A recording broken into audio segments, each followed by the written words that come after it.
আপনি কি জানেন পৃথিবীর এমন কিছু জিনিস আছে যেগুলোর দাম শুনলে আপনার চোখ কপালে উঠে যাবে? এই জিনিসটি দেখুন, যার দাম প্রায় 62 ট্রিলিয়ন ডলার। তাছাড়া এই হীরাটি দেখুন, যার রং এতটাই নিখুঁত যে বিজ্ঞানীরাও এটি দেখে অবাক হয়েছেন। আবারও আপনি কি কোথাও শুনছেন এটি এমন একটি মাছ যার এক টুকরো মাংসের দাম কয়েকশো কোটি টাকারও বেশি? তো আজ আমরা জানবো পৃথিবীর সেই সব দামি ও বিরল 10টি জিনিসের কথা যেগুলোর দাম শুনলে আপনি চমকে উঠবেন। তো ভিডিওটি শেষ পর্যন্ত দেখার অনুরোধ রইল। আর নতুন বন্ধুরা অবশ্যই চ্যানেলটি সাবস্ক্রাইব করবেন। চলুন শুরু করা যাক। অ্যান্টিম্যাটার্স এমন এক বস্তু যার 1 গ্রাম তৈরিতে খরচ হয় প্রায় 62.5 ট্রিলিয়ন ডলার। ঠিকই শুনছেন, এটা কোনো সোনার বা হীরার টুকরো নয়, বরং এটি এক ধরনের অ্যান্টি পদার্থ যার নাম অ্যান্টিম্যাটার্স। যে সকল সাধারণ কোনো পদার্থ তৈরি হয় ইলেকট্রন, প্রোটন ও নিউট্রন দিয়ে, ঠিক তেমনই অ্যান্টিম্যাটার্স তৈরি হয় তাদের বিপরীত কণিকা দিয়ে।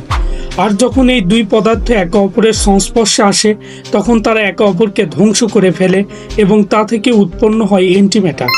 বিজ্ঞানীরা বিশ্বাস করেন অ্যান্টিম্যাটার ভবিষ্যতের হয়তো জ্বালানি হতে পারে, কারণ মাত্র 1 গ্রাম অ্যান্টিম্যাটার থেকে পাওয়া শক্তি দিয়ে পুরো একটি দেশের একদিনে বিদ্যুৎ সরবরাহ করা যাবে। কিন্তু সমস্যাটা হলো এ বস্তু তৈরি করাটা প্রায় অসম্ভব। পৃথিবীর সবচেয়ে শক্তিশালী এই যন্ত্র প্রতি বছর মাত্র কয়েক ন্যানোগ্রাম অ্যান্টিমিটার উৎপাদন করতে পারে। আর এই অ্যান্টিমিটার সংরক্ষণ করতে হয় বিশেষ ধরনের ম্যাগনেটিক ট্রেপের ভেতর, কারণ এর মুহূর্তের জন্য যদি এই সাধারণ পদার্থের সংস্পর্শে আসে তাহলে সঙ্গে সঙ্গে এর শক্তি নিগত হয়ে ভয়াবহ বিস্ফোরণ ঘটতে পারে।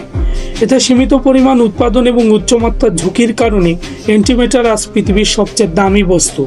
এক কথায় বলা যায় মানব সভ্যতা এখনো অ্যান্টিম্যাটার রহস্য দরজাতে পৌঁছেছে, কিন্তু এর ভেতর ঢোকার সাহস এখনো অর্জন করতে পারেনি।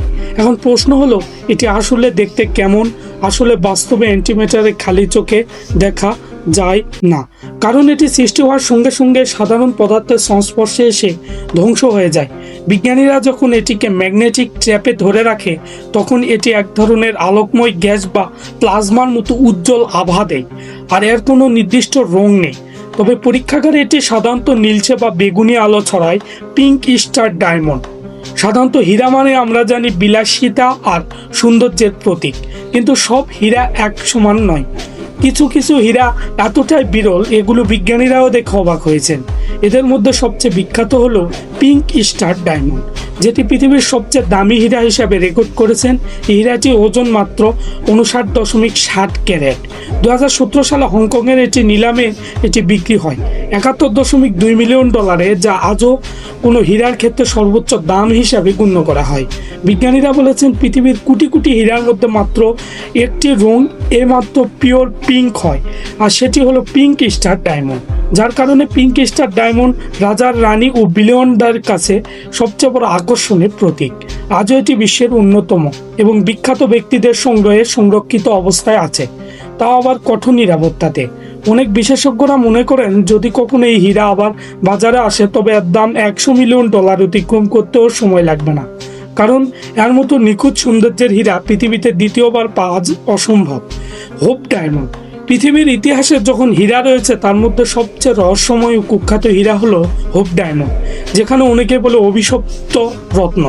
এর ওজনে প্রায় 45.52 ক্যারেটের উৎপত্তি ভারতবর্ষের গোলকন্ডা খনি থেকে প্রায় 350 বছর আগে। 1700 শতকে ফরাসি এক বণিক এই হীরাটি ক্রয় করে ইউরোপে নিয়ে যান। তারপর এটি পৌঁছে যায় ফ্রান্সের রাজা লুই চতুর্দশের হাতে। আর এখান থেকে শুরু হয় এক ভয়ঙ্কর ইতিহাস। এটাকে যারা হাতে পেয়েছেন তাদের জীবনে নেমে এসেছে অদ্ভুত দুর্ভাগ্য। কেউ মারা গেছেন অকালেই, কেউ হারিয়েছেন রাজত্ব, আবার কারোর জীবনে এসেছে ভয়ঙ্কর বিপর্যয়। তবে ফরাসি বিপ্লবের সময় হীরাটি চুরি হয়ে গিয়েছিল। পরে বহু হাত ঘুরে অবশেষে 1954 সালে এটি দান করা হয় জাদুঘরে। সেখানে এটি এখনও সংরক্ষিত হয়ে জাদুঘরে অবস্থান করছে। বিশ্বাস করেন যে ব্যক্তি এই ডায়মন্ডটি নিজের মালিকানাতে নিতে চেয়েছিল তার জীবনে পরিণত হয়েছিল অভিশপ্তে ব্ল্যাক ওপান। যদি কখনো এমন কোনো পাথর দেখে থাকেন সেটার ভেতর মনে হয় রঙিন আগুন, তাহলে সেটি হতে পারে ব্ল্যাক এবং পৃথিবীর সবচেয়ে বিরল ও দামি ওপাল, যা ভেতরে দেখা যায় নীল, লাল, সবুজ, বেগুনি আলোর ঝলকালি। দেখে মনে হয় যেন এক টুকরো গ্যালাক্সি বন্দি হয়ে আছে ছোট এই পাথরের ভেতর। সাধারণত এই ব্ল্যাক ওপাল পাওয়া যায় অস্ট্রেলিয়ার লাইটনিক ক্রিস নামের একটি এলাকাতে। সেখানে প্রতি বছর মাত্র অল্প কয়েকটি ওপান খনি থেকে সীমিত সংখ্যক উত্তোলন করা হয়। আর 1 ক্যারেট ব্ল্যাক ওপারের দাম কখনো কখনো $15,000 ছড়িয়ে যায়। প্রাচীন অস্ট্রেলীয় উপজাতিরা বিশ্বাস করত ব্ল্যাক ওপার হলো দেবতাদের চোখের রং, যা অন্ধকারে লুকিয়ে থাকা জাদু ও শক্তির প্রতীক। তাই আজ এটি সংগ্রহশালার বিলাসবহুল জুয়েলারির কোম্পানিগুলোর কাছে পৃথিবীর সবচেয়ে কম্পিত রত্নগুলোর মধ্যে একটি। পেইনাইট। পৃথিবীর লাখ লাখ খনি থাকলেও এদের মধ্যে একটি খনি আছে যার নাম পেইনাইট। 1951 সালে ব্রিটিশ খনিজবিদ আর্থার সিডি পেইট প্রথম এই উদ্বোধন রত্ন আবিষ্কার করেছিলেন। মিয়ানমারের এটি ছোট অঞ্চল, কিন্তু তখন কেউ বুঝতে পারেননি এর প্রকৃত মূল্য আসলে কত হতে পারে। প্রায় 50 বছর ধরে পৃথিবীতে পেনাইট পাওয়া যেত মাত্র 2টি নমুনাতে, যার কারণে একটি বিশ্বের সবচেয়ে বিরল খনিজ হিসাবে গিনেস বুক অফ ওয়ার্ল্ড রেকর্ডের নাম লিখিয়েছেন। পেনাইটের রং লালচে বাদামি থেকে গভীর কমলা পর্যন্ত হতে পারে, যা পৃথিবীর অন্য কোনো রত্ন একসঙ্গে দেখা যায় না। 2000 সালের পর মিয়ানমারের নতুন কিছু খনিজ সামান্য পরিমাণ পেনাইট পাওয়া গেলেও এটি এখনও অত্যন্ত দুর্লভ। শুনলে অবাক হয়ে যাবেন, মাত্র 1 ক্যারেট পেনাইটের দাম বাজারে $500 পর্যন্ত উঠতে পারে। তবে অনেক সময় এটি কেনার আগে সংগ্রাহকদের মধ্যে প্রতিযোগিতা শুরু হয়ে যায়। বিজ্ঞানীরা এখনও সম্পূর্ণরূপে বুঝতে পারেনি কিভাবে এই পেনাইট তৈরি হয়, যা এটাকে আরও রহস্যময় করে তুলেছে। ক্যালিফোর্নিয়া 252 বিজ্ঞানের জগতে এমন একটি উপাদান আছে যেগুলো একটাই দুর্লভ এবং দামি যে সেগুলোর পরিমাণ মাপা হয় গ্রামে নয় বরং মাইক্রোগ্রামে। সেই তালিকায় সবচেয়ে বিখ্যাত হলো ক্যালিফোর্নিয়া 252, যেটি কৃত্রিমভাবে তৈরি হয়। এটি তেজস্ক্রিয় মৌল পদার্থ।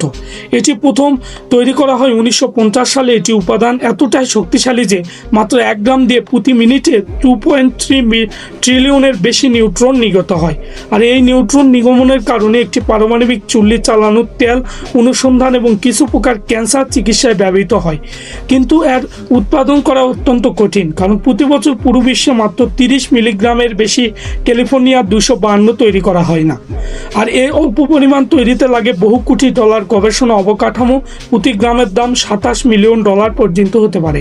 বিজ্ঞানীরা বলেন, যদি কোনো দেশের কাছে এমন ক্যালিফোর্নিয়াম থাকে তবে তা দিয়ে একটি ক্ষুদ্র পারমাণবিক শক্তি কেন্দ্র চালানোর মতো ক্ষমতা রাখে। গ্রাফেন চুনা ভাবতে পারেন এটি মাছের দাম কয়েক কোটি টাকা। হ্যাঁ, ঠিকই শুনছেন, এটি মাছ এক টুকরোর দাম কয়েক কোটি টাকারও বেশি। 2019 সালে টোকিওর এক মার্কেটে বিশাল সাইজের একটি ব্লুফিন টুনা নিলামে বিক্রি হয়েছিল $3.1 মিলিয়ন, যা ইতিহাসের সবচেয়ে দামি মাছের রেকর্ড। এ মাছের জনপ্রিয়তার কারণে এর চর্বিযুক্ত কোমল মাংস, কারণ ধনী গ্রাহকেরা এক এক টুকরো মাংসের জন্য $1,000 পর্যন্ত দিতে রাজি। কিন্তু এর জনপ্রিয়তা হয়ে উঠেছে এই মাছের জন্য সবচেয়ে বড় বিপদ। অতিরিক্ত শিকার ও চাহিদার কারণে এটি এখন প্রায় বিলুপ্তের পথে। বিজ্ঞানীরা সতর্ক করেছেন, যদি এমনভাবে শিকার চলতে থাকে তবে ভবিষ্যতে ব্লুফিন টোনা হয়তো পৃথিবী থেকে বিলুপ্ত হয়ে যাবে। টাফাইট রত্নপাথর। পৃথিবীর সবচেয়ে রহস্যময় এবং বিরল রত্নগুলোর মধ্যে একটি হলো টাফাইট, বা হীরার থেকে 1 লক্ষ গুণ বেশি দুর্লভ করে মনে করা হয়, যা পাওয়া যায় না বললেই চলে। এই রত্নটি প্রথম আবিষ্কার করেছিলেন রিচার্ড ড্রপ 1945 সালে। পাথরটি পাওয়ার পরে তিনি পরীক্ষা করার সময় দেখতে পান পাথরটি এমনভাবে আলোর প্রতিফলন করছে যা কোনো সাধারণ পাথরের সঙ্গে মেলে না। এরপরে আবিষ্কৃত হয় এই নতুন খনিজ। তারপর এখন পর্যন্ত পৃথিবীতে এটি পাওয়া গেছে মাত্র কয়েক ডজন টুকরো, যার বেশিরভাগই শ্রীলঙ্কা ও তানজানিয়া থেকে সংগ্রহিত। এর বিরলতার কারণে আন্তর্জাতিক বাজারে এর 1 ক্যারেট টাফাইটের দাম ধরা হয়েছে $20,000 থেকে $5,000 পর্যন্ত। তবে বিজ্ঞানীরা এখনও সম্পূর্ণভাবে বুঝতে উঠতে পারেননি যে এই খনিজটি এত সীমিত পরিমাণ তৈরি করা হয়। মনরক্স বা চাঁদ থেকে আনা অমূল্য পাথর, চাঁদের মাটির নিচে থাকা পাথরগুলো পৃথিবীর সবচেয়ে অমূল্য বস্তুগুলোর একটি। 1969 সালে অ্যাপোলো মিশনের মধ্যে যখন প্রথম মানুষ চাঁদে পা রেখেছিলেন, তখন নীল আর্মস্ট্রং এবং বাস অ্যান্ড্রেন কিছু টুকরো চাঁদের মাটি এবং পাথরগুলো সংগ্রহ করে জানেন। এসব পাথর শুধু মহামূল্যবান নয়, এগুলো পৃথিবী ও সৌরজগতের প্রাচীন ইতিহাস জানার একমাত্র জানালা। এগুলো রয়েছে বিলিয়ন বছর আগের আগ্নেয় শিলা এবং সূর্যের বিকিরণ দ্বারা প্রভাবিত ধূলিকণা, যা পৃথিবী কোনোভাবে পাওয়া যায় না। তবে আইনগতভাবে কোনো সাধারণ মানুষ চাঁদের পাথরের মালিক হতে পারে না, কিন্তু খুব অল্প সংখ্যক নমুনা গিফট হিসাবে দেওয়া হয়েছিল বিভিন্ন দেশকে। বাজারে এ ধরনের নমুনা কালোবাজারের মূল্য $4 মিলিয়ন পর্যন্ত হতে পারে।